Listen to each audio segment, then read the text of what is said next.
So what am I going to cover in the webinar? Well, I'm going to look at the requirements of a good route of title.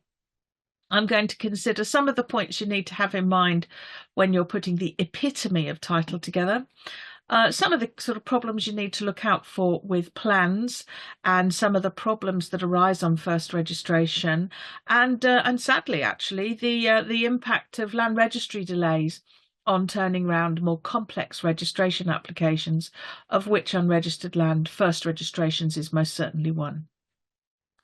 So, by way of introduction, the buyer's conveyancer must make sure when they receive it that the title they receive is good and marketable.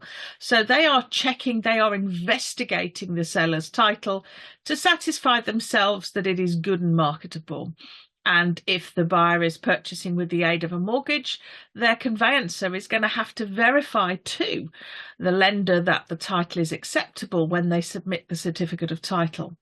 So an important point for you to understand there is that the certificate of title that you're all familiar with is not just a request for the funds.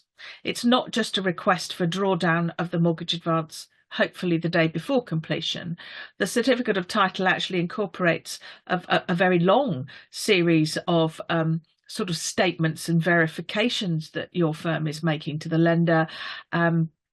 One of which, very importantly, is that the title is acceptable and there's sort of